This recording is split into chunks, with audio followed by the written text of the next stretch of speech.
You know the feeling walking out of Marshall's, bags on your arm, and you're sure you just beat the system. I had it last winter over a sweater, $24.99 on the new arrivals rack, and I was pleased with myself the whole drive home. Then I went back the next week, and there it was again. Same sweater, same brand, my size, 4 aisles back, with a yellow sticker on it. $14. Nobody put it there by accident. That store isn't a pile of leftovers somebody dumped on a rack.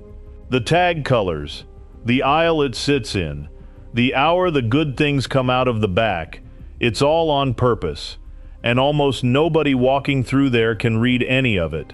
I'm Walt. I'm over 60. I shop there on a fixed income like a lot of you, and I learned this the expensive way. So, 10 things today.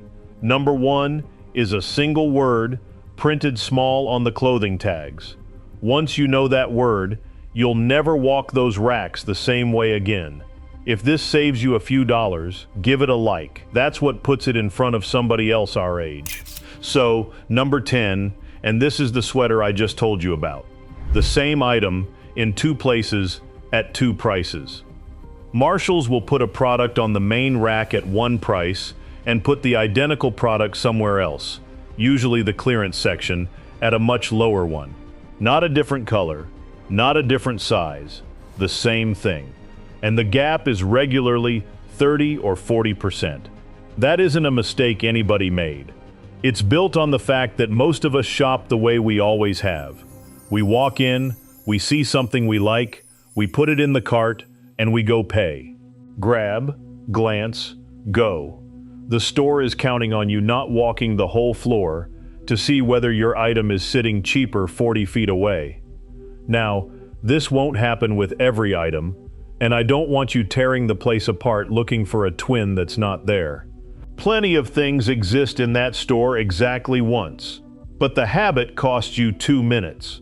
When you find something you want on a main rack, before it goes in the cart, take a walk through the clearance section and see whether it's over there too. If it is, you just made $10 or $15 for a lap around the store. That's what the store does with placement. What it does with the words printed on the tag is a whole other business, and there are 2 of them you need to know. Which brings me to number 9, the words. Not the numbers yet, the words, because there are 2 little ones on those tags that most people read straight past. The first is designer. When that word shows up on the tag, you're holding a genuine name brand piece the buyers picked up in a small quantity. Those tend to go fast, and they tend not to come back, because Marshall's doesn't hold replacement stock in the back. Their own website says it. The managers often don't know what's coming until they open the truck doors. So when you see designer on a tag and it fits you, that's not a comeback Saturday item. The second word is the one people get wrong, and it's irregular, sometimes shortened right down to IRR. That means the manufacturer flagged some flaw in it. Now, here's where you've to do your own work, because the tag won't tell you how bad it is. 9 times out of 10, it's a crooked seam, a stitch that wandered, a hem that's a hair off. Things you'd never notice unless you turned it inside out. Once in a while, it's something that will actually bother you. So the caveat on that word is simple. It is not a warning to walk away. It is an instruction to look. Turn the thing inside out under the light before you commit. If the flaw is cosmetic and doesn't touch how the item works or wears, that word just bought you 20 to 50% off, and I'll take that trade every time. Words on the tag are one thing. Being in the building at the right hour is another, and this one is worth more than it sounds. That brings me to number 8, the day and the hour, because you can do everything else right and still walk into a picked-over store. Most of us assume you've to be there at opening to get the good stuff. That's backwards. The truck gets unloaded, and the new merchandise gets worked onto the floor through the middle of the day, so if you're standing at the door when they unlock it, you're shopping yesterday's leftovers. The window people who know that store aim for is roughly 11 in the morning through 3 in the afternoon. That's when fresh product is going out, it hasn't been picked through yet, and the staff aren't yet buried under an evening crowd. Days matter too. Monday tends to be a reset day, cleaning up from the weekend rather than putting new things out, so the shelves can look thin. Midweek into Friday is when it fills back up. I'll be straight with you that this part isn't company policy posted on a wall anywhere. It's what employees describe and what regular shoppers find, and your local store may run its truck on a different schedule entirely. So don't treat it as gospel. Treat it as a starting guess, and then watch your own store for a few weeks. While I'm on the calendar, there's a much bigger one, twice a year, and it runs on the color of the sticker. Number 7, and this is the one I'd put money on being the most useful thing in this whole video. Red tags and yellow tags aren't the same animal, and people cost themselves real money mixing them up. A plain white tag is the regular Marshall's price. A red tag means that item has entered markdown, and here's what almost everybody gets wrong about red. Red is not the bottom, red is the beginning. That item can and often will get cut again. A week later, 2 weeks later, sometimes more than once, especially if the store bought deep on it or it's not moving. Yellow is the floor. When you see a yellow sticker, that's final clearance. It's as low as that item is going, and after that it leaves the building. Those yellow waves come around twice a year, in January and again in July, when the store is clearing out to make room for the next season. This past January, the winter round ran through roughly the first 3 weeks of the month, and because the staff retag every single item by hand, the deals appear a little at a time each morning, rather than all at once on the first day. January usually cuts deeper than July, because the store knows perfectly well that everybody just spent their money on Christmas. You'll also find stickers stacked 2 and 3 deep, each one covering a lower price than the last. Peel a corner back gently, and you can see how many rounds that item has already been through. Now the catch on all of it, and it's a real one, waiting is a gamble. There's one of most things in that store in your size, and if you leave a red tag sitting there hoping for yellow, somebody else takes it. So here's the rule I use, and it has never let me down. If there are several sizes of the thing you want hanging on that rack, wait. Another cut is probably coming. If it's the only one in your size, take it now and don't look back. There's one more thing sitting underneath all of this that nobody tells you, and it explains why your Marshalls and your sister-in-law's Marshalls feel like 2 different stores. That's number 6, and you've felt it even if you never had words for it. Not every Marshalls gets the same merchandise. You walk into one and everything looks tired and picked over. You walk into another one 20 minutes up the road and there are the good handbags, the better shoes, the labels you actually recognize. That difference isn't your imagination, and it's not luck. The company assigns merchandise to stores based on what sells there, on local buying patterns, on the numbers each store puts up. Stores that move premium product get sent more of it, more often. Stores that don't get the basics. And some of the more exclusive product never goes out widely at all. It goes to a handful of chosen locations for a short window, and then it's gone. I'm not going to dress that up. If your closest store is on the lower end of that ladder, no amount of tag reading fixes it. That's the store you've got. But there's a move here, and it costs you nothing but a little planning. Pick 2 or 3 Marshalls within a reasonable drive of where you already go, and make sure one of them sits in a wealthier part of town. Not for the address, for the inventory. After 3 or 4 visits, you'll know exactly which one gets the better product, which one gets picked over first, and which one is quiet on a Tuesday morning. Combine it with an errand you're already running, so you're not burning gas on a shopping trip. And when you do find something in one of those stores with a scratch or a chip on it, don't put it back, because that's worth money, and that's next. Number 5, and this one surprised me the first time somebody told me it was allowed. You can ask for a markdown. I know how that sounds at a big chain, but unless an item is marked as is, which means no returns, the staff at that store generally do have room to adjust the price on something with a flaw in it. A scratch on a table, a chip in the paint on a cabinet, a missing button, a nicked corner on a frame, a dent in a box.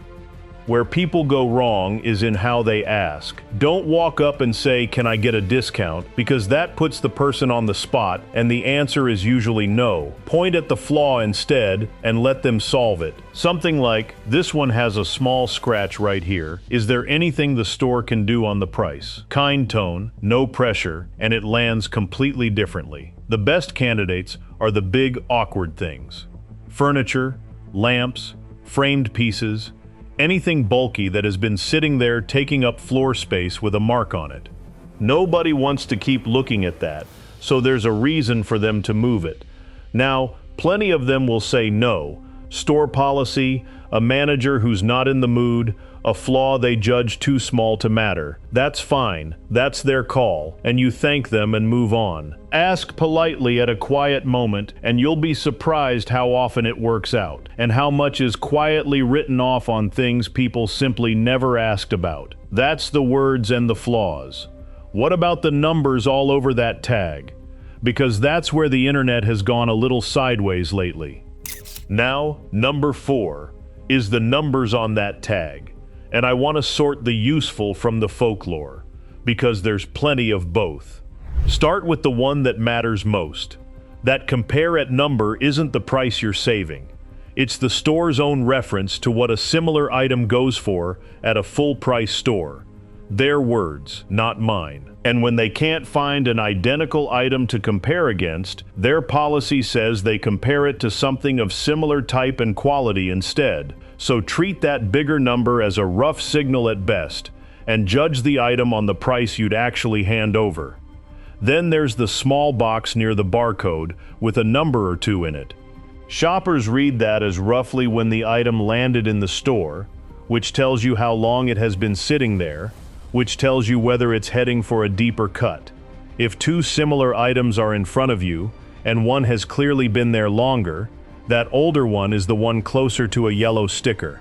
And here's where I have to be careful with you, because a lot of videos are stating the rest of it as fact. There are very popular claims going around that the last digit tells you whether an item was made for the off-price store or came from a real retailer, and that a 4-digit block is a department code. I couldn't confirm any of that. The company doesn't publish its tag codes, and when a shopping publication went and asked them directly to confirm those meanings, they wouldn't do it. So use those codes the way you'd use a hunch. Fun, occasionally right, never a reason to pay more or to put something good back.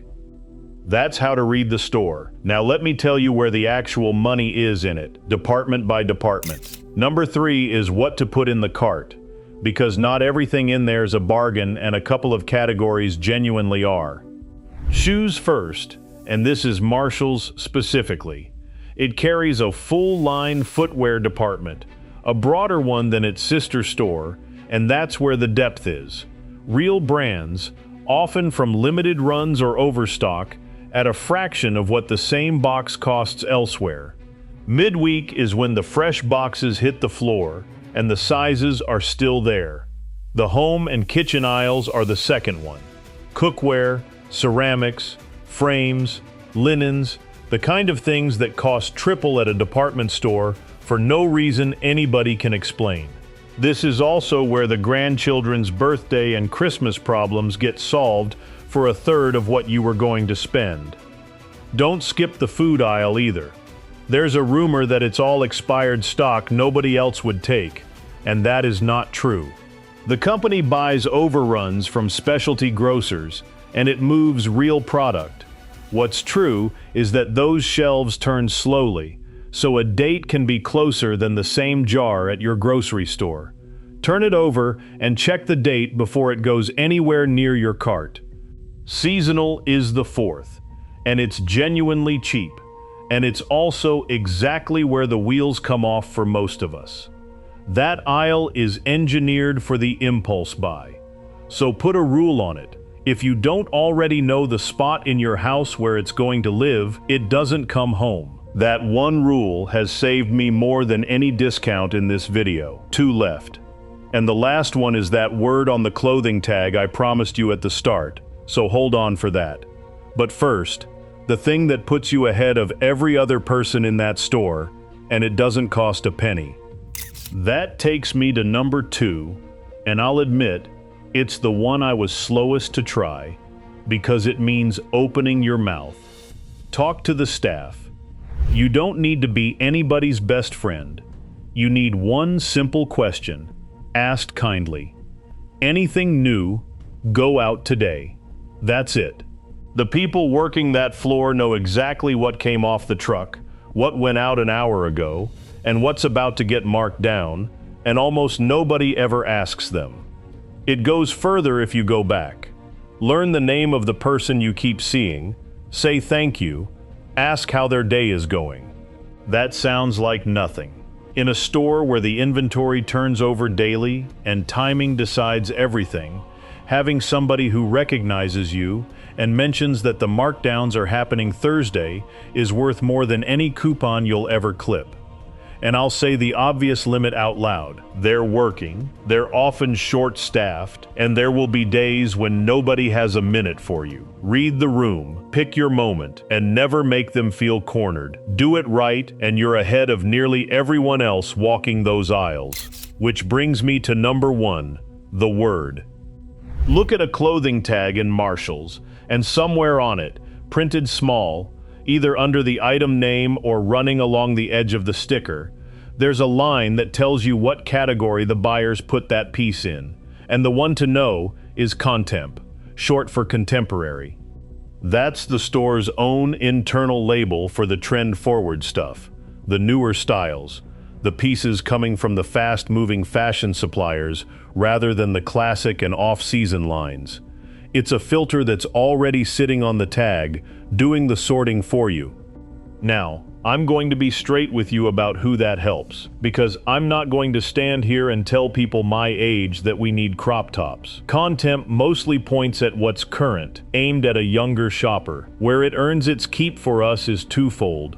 It's how you find something genuinely current when you're buying for a daughter, a son, a grandchild, and you've no idea what's in style anymore. And it tells you what a rack is, at a glance, so you know within 2 seconds whether it's worth your time or whether you should walk on to the next one. The catch, and it's an important one, is that Contemp says nothing whatsoever about quality. It only means the style is current. You still check the fabric, you still check the stitching, and you still decide whether that price is worth it to you. And if you ever turn up a Contemp piece already marked yellow, that's the whole video in one item. Current style, final markdown, nobody else spotted it. So that's the 10. If you take one thing out of here, make it the smallest one. That store isn't random. The colors mean something, the words mean something, the hour of the day means something. And the moment you can read even half of it, you stop being the person who pays $24 for the $14 sweater. One last thing worth knowing while you're in there, since people ask me this constantly. Marshall's has no senior discount, no senior day, no age card, nothing. And their own customer service will tell you the same. The discount lists that say otherwise are out of date. If you want an actual age-based discount at that kind of store, Ross runs the Every Tuesday Club, 10% off on Tuesdays once you're 55, and you sign up free at the customer service desk with an identification card showing your date of birth. And everything I dig up for these videos, the words to say, the days to go, the programs that really exist, and the ones that quietly don't, I've been putting into a book called the Senior Savings Handbook. Large print, because I got tired of squinting at my own notes. One-time purchase, under $20, no subscription. My grandson handled all the technical side of it, since that's well outside my department. The link is in the description, or on screen now if you pause and use the QR code, or visit my site. Now I want to hear from you. Have you ever found the same item twice in one Marshall's at two different prices? Tell me what it was and what the two numbers were, because I'd love to know how wide that gap really gets. And if you know somebody who shops there, send them this one. That's the whole reason I make them.